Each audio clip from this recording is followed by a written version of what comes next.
It is a bit of a mobile stream that I'm doing right now.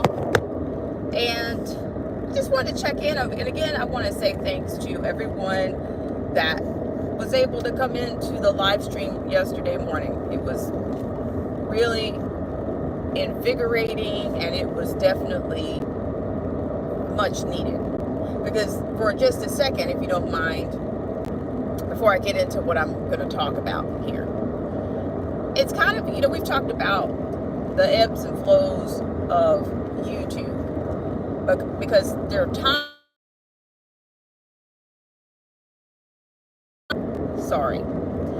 at times the censorship has been, there are times when the censorship, we know it's been higher than others. It can be higher at one time than others, okay? But then there could be times in which you might actually get more traction than others. So I'm not sure if yesterday was a result of that, but I do want to thank you guys so much for tuning in. And just right off the cusp, I'm going to try to rattle off a few people, just generally. And thanks to everyone, but I want to say thanks again to Derek C. Williams 1985, as well as Uncool Paranoia. If you guys don't know who they are content creators, and they are quality content creators, as well as I want to say thanks to the other subscribers that were in the stream. Marcy T, I think Point Fire was on. I'm not sure. Point Fire, if you're new to the channel, I think Point Fire is out of Toronto. So thank you to Point Fire for coming in. I really appreciate it. I'm trying to think who else. I think, and this is just a shout out for somebody that came by for another stream that is Steve Willis. Thank you so much for coming by. I'm trying to think of who else came in yesterday.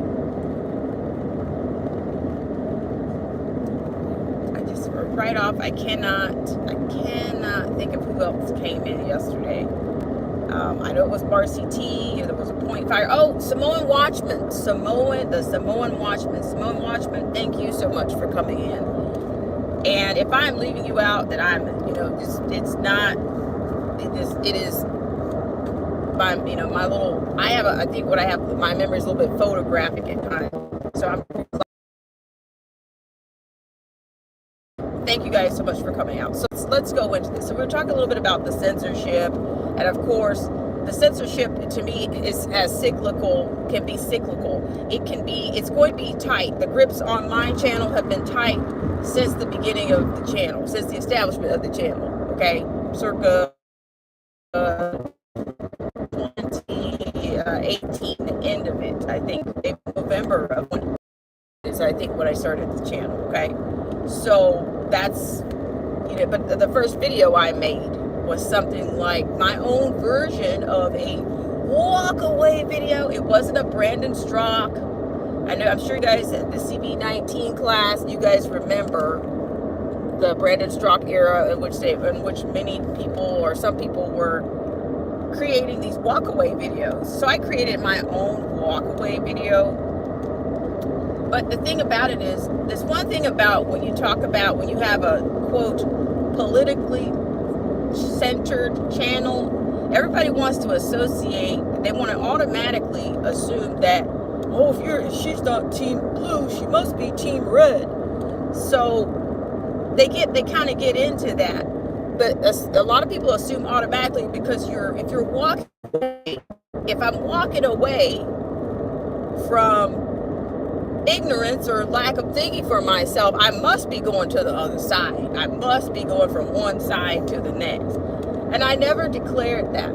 I declared that people, if we have, I was primarily against, if we have laws on the books, why create new laws if that's what we are? Why don't you use the ones that are on the books? Okay? So that was a growth period for me. But it wasn't for anybody. It wasn't for people to put me in a box. That was my time. I used my, quote, platform, end quote, to grow and to build and for my own vision. And I'm so thankful to some of you who contributed to that vision. or allowed me to see things at some different angles. I gained some perspective just by having a community. Okay, so the BSWA community, became intensified or whatever. It grew in diverse perspectives, and just thank you guys so much for that. So with all that said, I'm going to move away from that on this Wednesday morning, July 25th. So today, I just want to talk just for a little bit about Miss Harris. Yesterday, I stumbled on some reports that, the reports, I want to say this about it before I go into the reports, okay? So for one, to me, Kamala Harris is a part of she is the system. She embodies the system.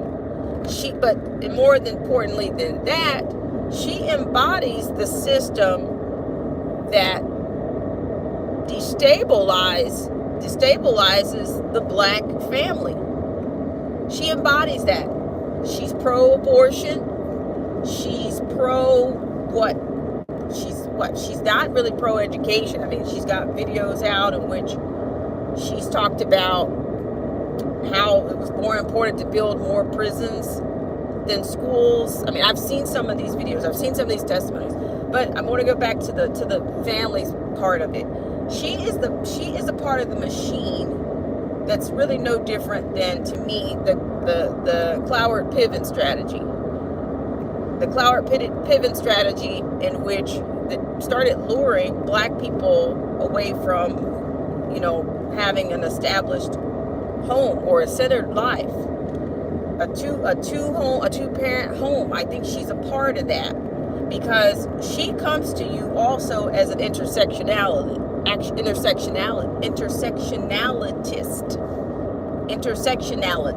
Okay, she's twined, and to me, she's somewhat of a pseudo feminist. She's also she's a pro-abortion personality. She is, and to me, maybe she has contempt. I don't know. Maybe she has contempt for men because of her record that she had for basically, she locked a lot of people up apparently for marijuana, but then she laughed it off when she took interviews on these tropes like the Breakfast Club and da-da-da-da-da.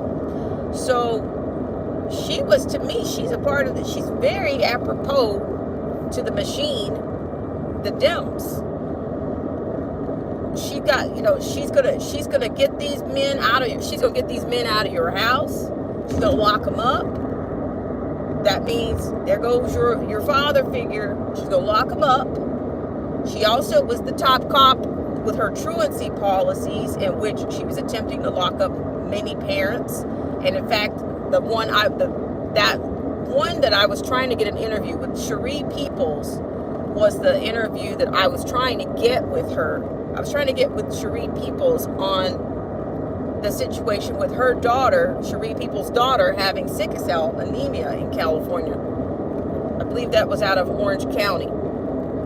But so I'm just saying, she's a part of the machine that destabilizes families. Yet she's cackling in the face of people, just intemperate cackling and carrying on all that. To me, either it's a nervous response, or it's just, to me, it's a signal of incompetence. That's a filler. And then she repeats the same phrases over and over. And I noticed that's another trend these days, even with that press secretary. She says the same things over and over, and you'd be amazed how much of a conversation, how you can filibuster an actual press, repeating the same things over and over again. But that's what she's been successful at. They all have the same buzzwords, the same taglines: sell the sizzles, not the steak. I noticed that even in those press conferences, they all get up and talk about, oh, he's going to build an economy, not from the top down, but from the bottom up, middle out, not leaving anybody out. Okay, well, they all regurgitate that pretty well. It doesn't matter who comes to the stage. They're gonna regurgitate those same slogans. They're gonna feed you the same slogans. So let me go back to Kamala.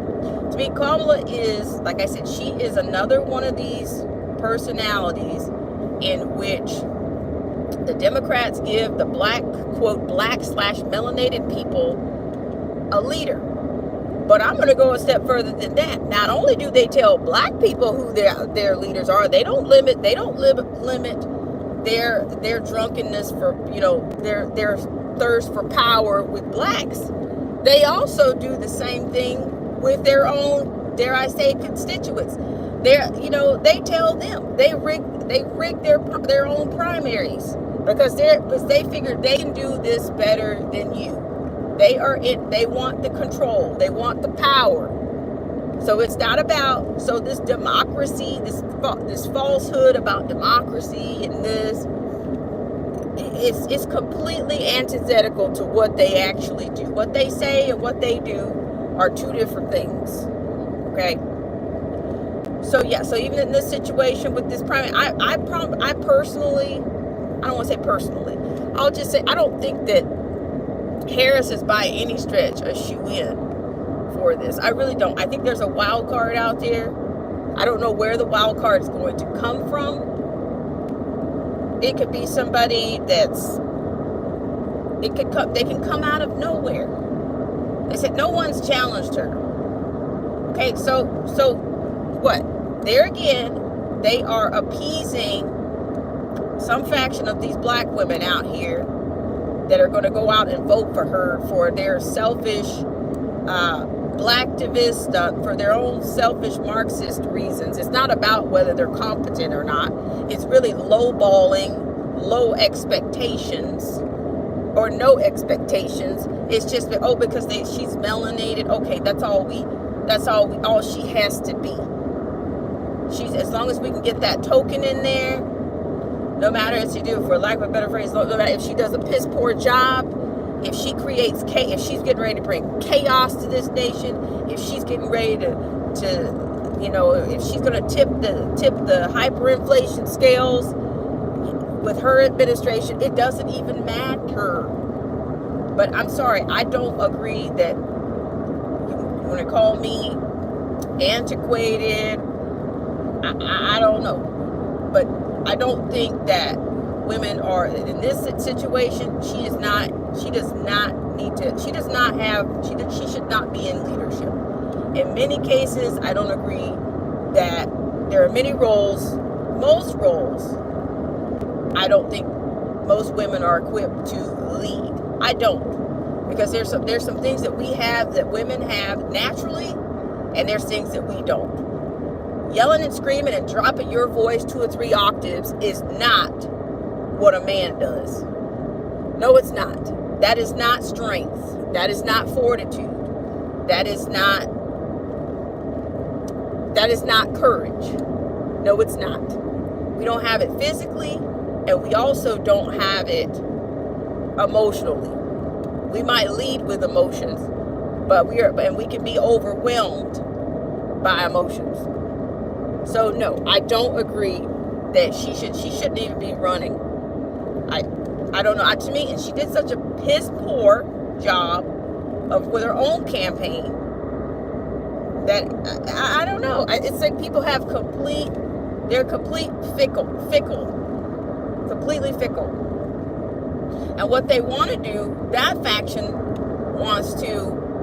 they want to be majority rule, but they also want to be a liberal democracy is what they want to be, where we have elections, but we also do everything we can to keep ourselves in power.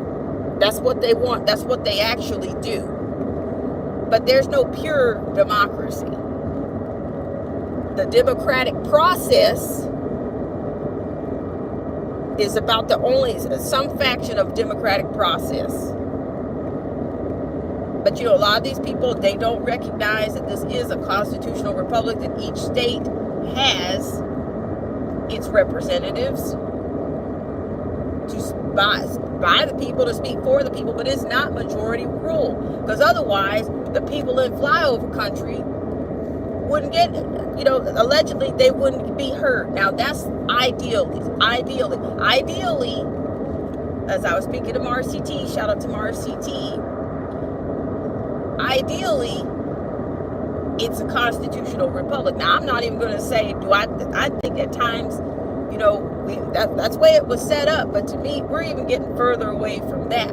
But certainly not, it wasn't established as a democracy.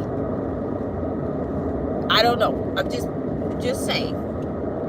But they're able to repeat certain buzzwords, and they rely on people not to do their own research or not realize that that's just simply not true.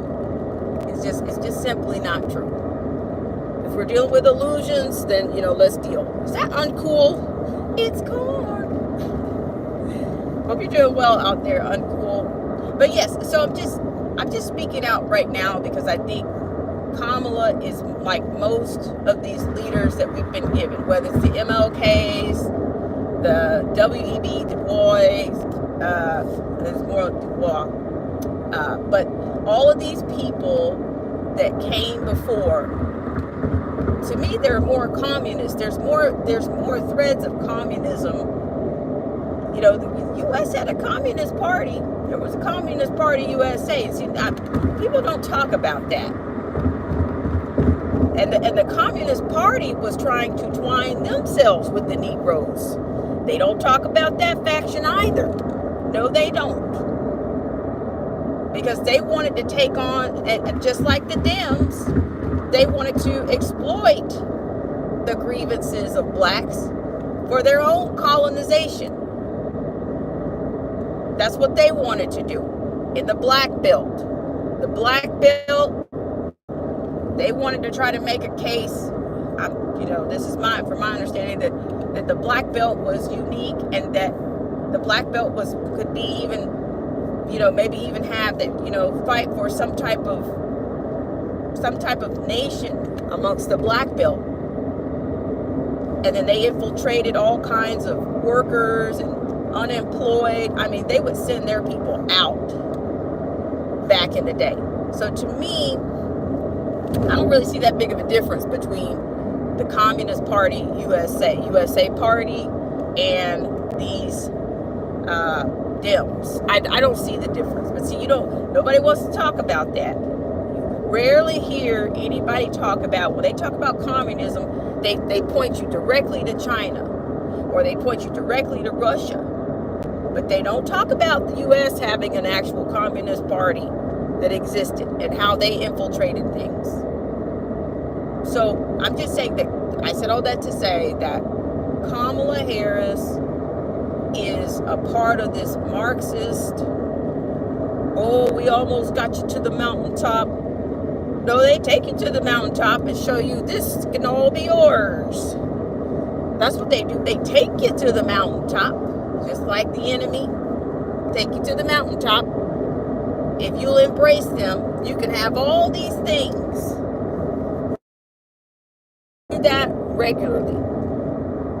But to me, I don't see, I'm a little bit conflicted myself. I'm not convinced. I keep saying this. I say this all. I say I don't think the Dems are coming out of office. I don't think they're coming out of office. I really don't. I just don't think they are. But at the same time, it's not going. I'm also not certain that it's going to be. I don't have a great feeling that it's going to be Harris. I think she's just a tool.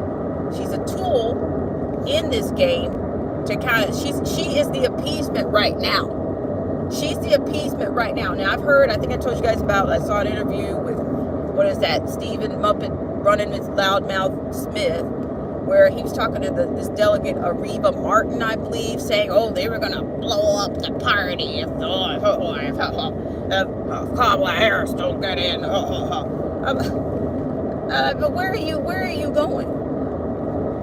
Rear view camera connected. System will restart. Okay, ignore that, guys. malfunctions. But yes, they're making threats, and I don't think it's not going to make a difference. It's not, because here again, blacks / melanated people are a small percentage of the population, so they can kick and buck and scream all they want to, because thanks to the social engineering and the manipulation, thanks to all of that, they don't have the numbers.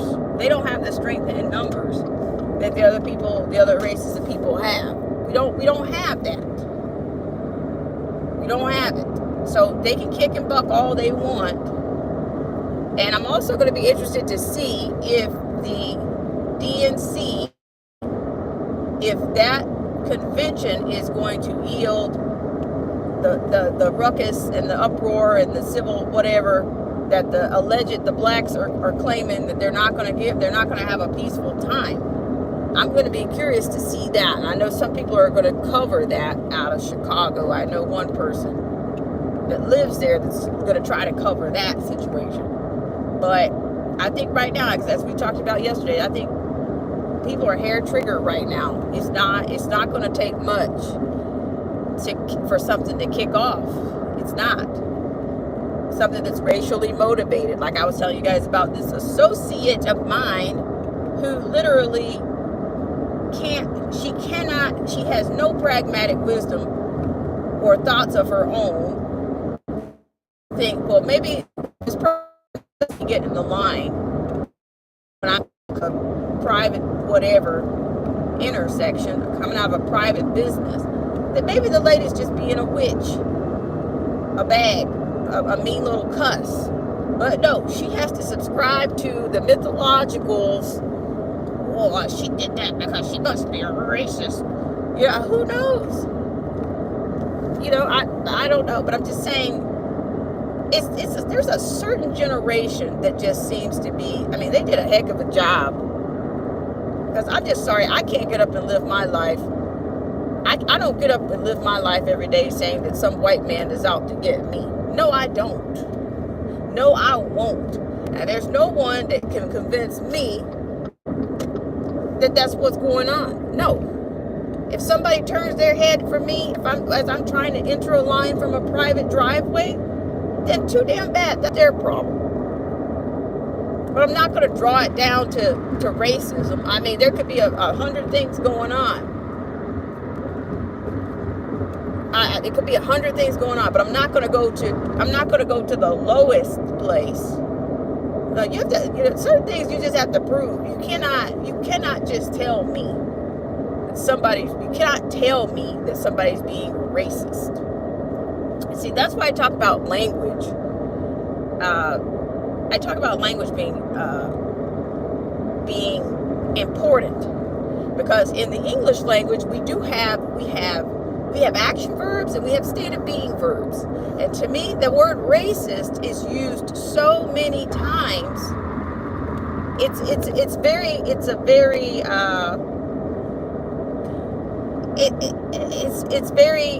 like an oxymoron. Are you being racist, or are you a racist? Because if you're a racist, then that means you came in there, you've already assumed some prejudiceness, and you're exercising it.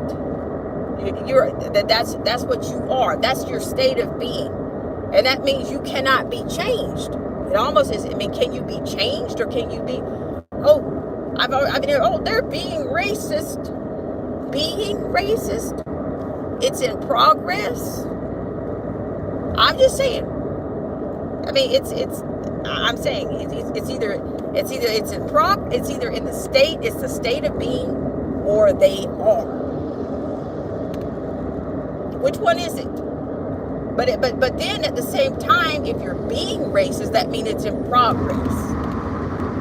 That means that should give you a little bit of benefit of the doubt, then. But if you are racist, then that's kind of more absolute. That means that's more of a noun. That means it's fixed, right? But I'm just saying, I mean, people, I'm just saying, like, the way words are, that's one thing about it. Words can be manipulated. And that people don't even realize what they're saying most of the time. And I have to correct people a lot of times. If somebody says, oh, you're dark. I've heard the youth run, oh, that person called her dark. She's being racist. Oh, somebody said, oh, the lights are out, but we can't see that black person. They didn't say the black person, but they're saying that, oh, the lights were out, we couldn't see you. Okay, but just for pragmatic wisdom, if the lights are out, chances are you're not going to see somebody. You're going to see the whites of their eyes. But how can you say, you mean to tell me nobody can say, oh, it was dark in here, I couldn't even see you? You see what I'm saying? That's the kind of cultural toxicity stuff that you even have to try to steer these youth out of. Like, listen, guys, I'm not coming in here. I'm not the socio-emotional director here coming in here, because everything in here will be racist, and I don't have time. I just don't have it. I don't have it. I don't have the time to get your reasoning together, get your verbal reasoning together. I don't have time to do that. Because it just depends. Just because somebody said it and she happened to be a different background, and she said she couldn't see you because we had the lights off, or we were doing what? I'm telling you, is it paranoia? Is it conspiracy theorist? But where does that come from? Now, I'm sorry, I got all the way about Harris, but like I said, Harris is also. She is a pseudo black. She's fake. She's made up. She's an imposter. She's everything but BLACK. She's melanated, but she's not BLACK. Same thing with Barack Obama. He's melanated, but his background, to me, I could say, I don't know. Listen, if you just go off somebody's skin tone, a whole bunch of doubts can come in. But I'm just saying, that's what's come with the culture of what's going on right now. It's all about color, and it's all about sensitivity, and who's not sensitive enough, and who's not black enough, and who's, it's just, all right, you just got to be a little bit.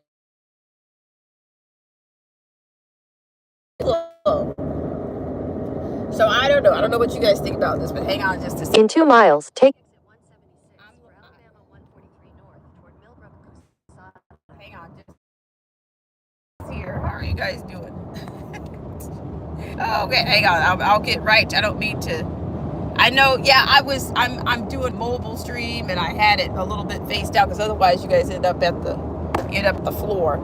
But yes, I'm just saying, these are kind of things that kind of drive me crazy. Like, you have kids yelling, she's being racist. I'm like, oh my gosh, I wonder what was said. What was surrounding it? I'm just saying, listen, I'm not sending somebody up the river, because you got to give me some context, because you guys are brainwashed. It's simple. They didn't say you were dark. They just said it's dark in here with the lights off. I couldn't see you. There could be a multitude of reasons why somebody couldn't see somebody in the dark. The dark itself. In half a mile. So, I'm just saying, to me, this whole Kamala situation is she's just another manufactured leader, like King and all of these people. They give you your leaders. They give them to you, they give them, and they take them away. Take exit 1. They take them away. They do the same thing with their base. They give them their nominees. Continue for 4 miles. And they gaslight when somebody calls them out on it. Yeah, I haven't said a whole lot about the other side, but if you're playing the game, of course, the other team is going to look better. If you're a thinker and you think for yourself, all right, guys, I gotta fix this.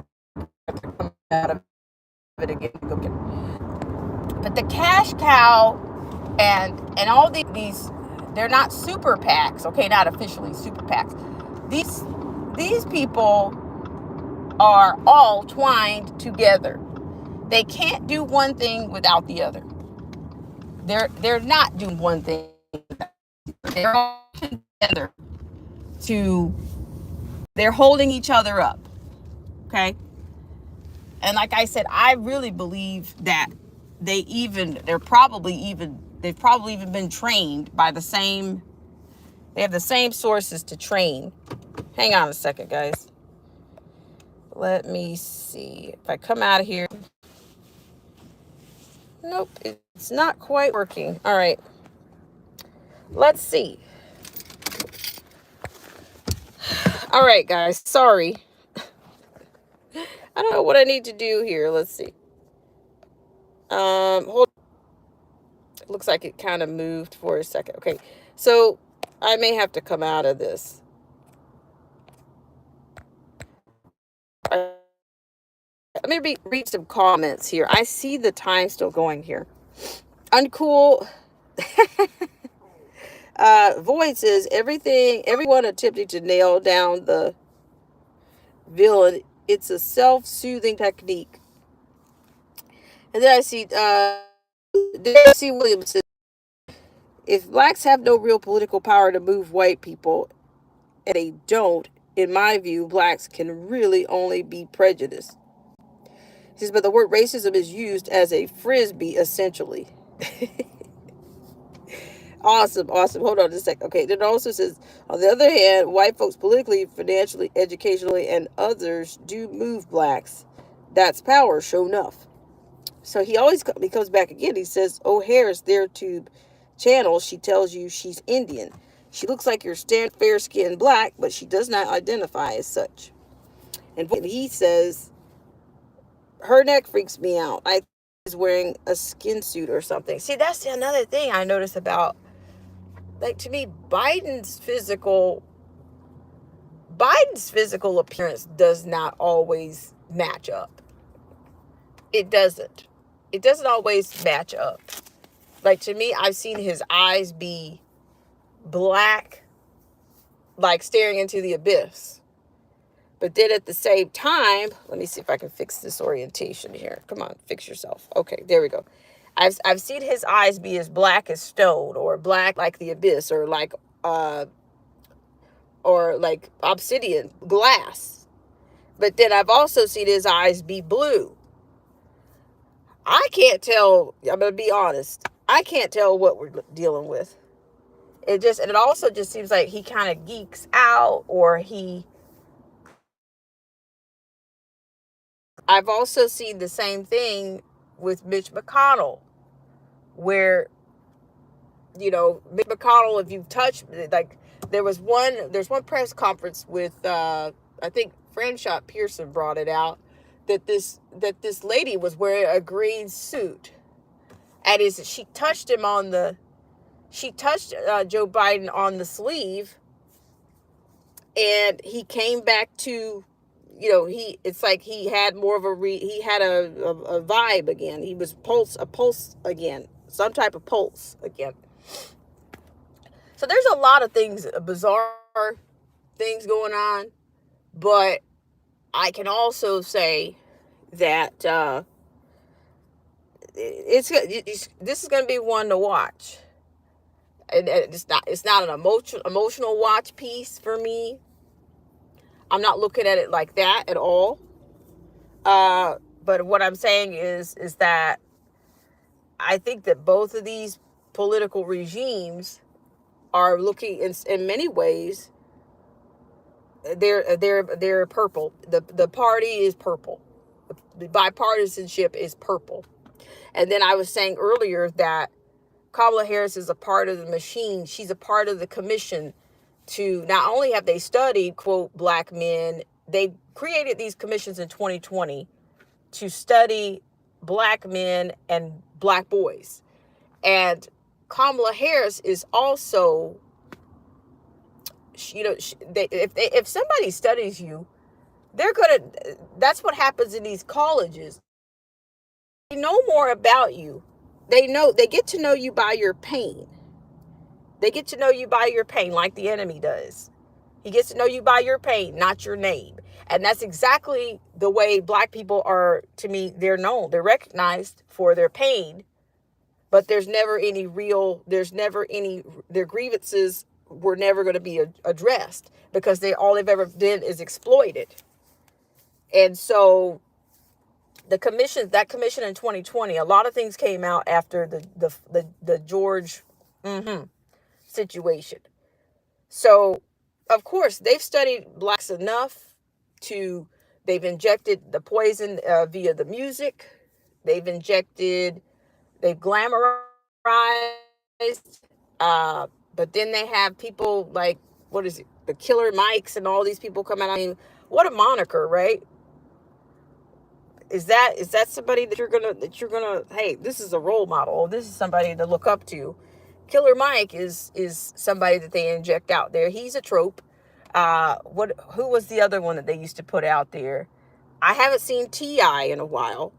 The T.I.s, the Killer Mikes. Yeah, they're telling you, and the Roland Martins, and what is this, Taraji P. Henson, and just honestly, they're fully loaded with these tropes. But nobody is really, they're all doing Fear and Wonder. They're all on that Fear and Wonder campaign, Fear and Wonder script. And that's control.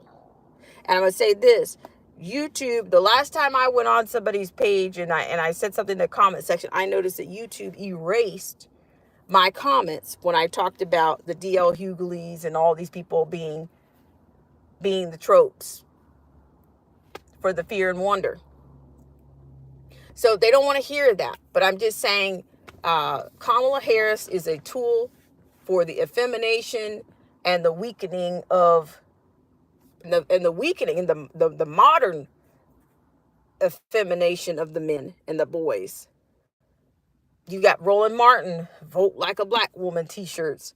I mean, do you see the demoralization in that? The psychological effery in that? Who has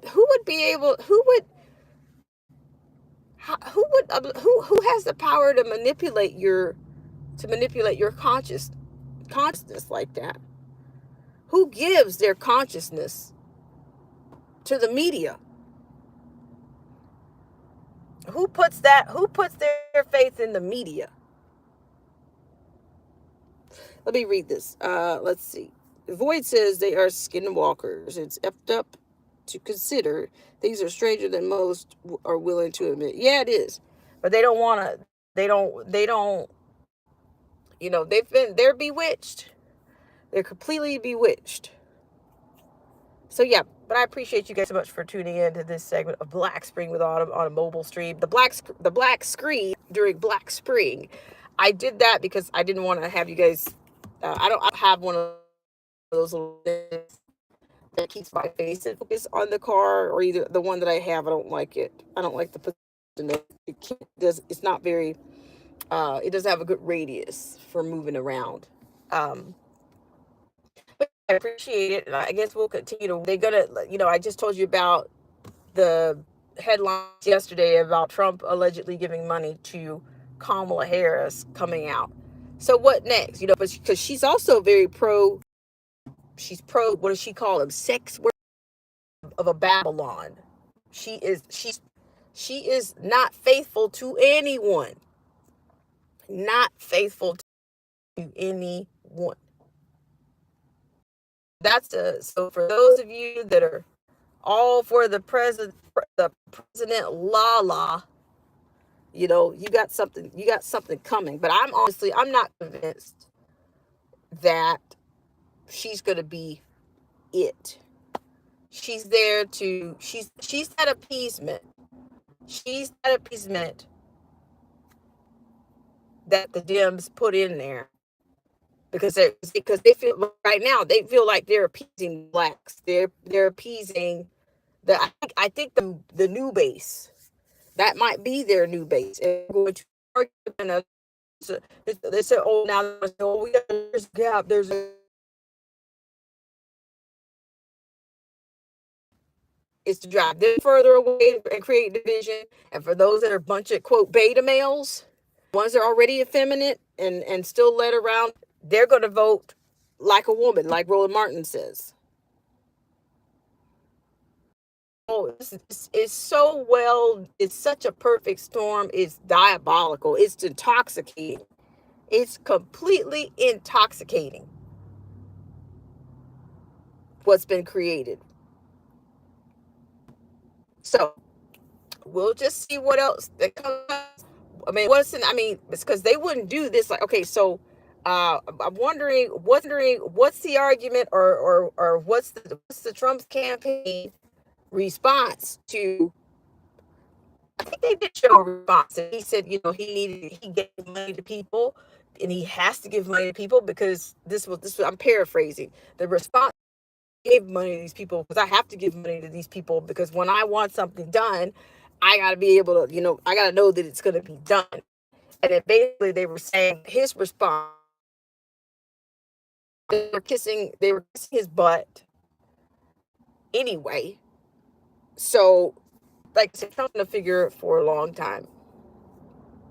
But like I said, these campaigns, we'll see what the response. I honestly, Kamala is there. She's a dualist in many ways. She's a dualist tool. She's there. Ammunition from the black men because of the black women thinking that they should be leading and they should be in control and that they should have power. But she's also going to be there a tool of humiliation. She's going to be a tool of humiliation. So she's a double-sided. She'll be whatever they need her to be. They need her to be two things. She needs to continue to drive the wedges between black men and women, and she also needs to be this idol for black women who are seeking power, who are power hungry. I mean, biblically to be led by women. I'm just saying. I mean, honestly, there's a lot of things to me you could look up, you could support it, if you could, is there for a lot of this crap that's going on right now. So here we go with Void says it's a bait and switch. They put out exaggerated scenarios to see how the public reacts. Exactly. And Uncool brought this out yesterday. It's not, she was right on. I'm paraphrasing. If I'm misinterpreting, I stand corrected, and I will happily stand down. But it was what she was saying was, we know what the script is, but the people is probably what that's going to be like is what the bigger concern, or what the greater concern is. If they inject enough crap out here, what, with all the things that they've injected already, what is going to be the outcome? How are people going to respond, and how are they going to react? I mean, what do they got? These black women out here, penning letters, and basically you've got delegates from California threatening quote violence. But see, there again, that's the type of base that's the type of base that they have. They claim that they're all about peaceful protesting and assembly and First Amendment assembly rights and they do all of that talk, but they'll let you see what they're actually going to do. What they're actually going to do is going to be on a much more violent level. So, and then the other side, to me, I just think that they let them take take a lot of the heat, but they're not preserving anything, and they don't fight for anything. They talk a good game, but they don't actually do anything. So there again, it's the illusion. It's the illusion of a house and a Senate, and what was it, emperor or Senate? Where are we? We're very, I don't even, to me, it's just completely, it's just seems to be a lack of power, or the illusion. It comes and goes. One party gets it, oh, we don't have any power because those people over there won't let us do anything. Okay, so you don't do anything. But yes, so there we go. We'll see what happens today. I thank you guys so much, and sorry about the actual sorry about the interruptions there. But let me know what you guys think in the comment section. Are you entertained? And what do you think we'll see? It's only Wednesday. What do you think we'll see next? Or when do you think the wild card is going to enter the stage? Who do you think it'll be? I showed you guys that Economist graphic yesterday. That graphic. I think we were looking at it. I don't even know if we went left to right. I don't know if we went clockwise or counterclockwise. But there's a lot going on there. They talk about this virtual ballot. Well, or what, AKA AI. Let me know what you think in the comment section. Do you think Kamala Harris are you thinking she's actually going to be the nominee, even though she secured the numbers for a nomination? Is she going to be challenged? And if so, by whom?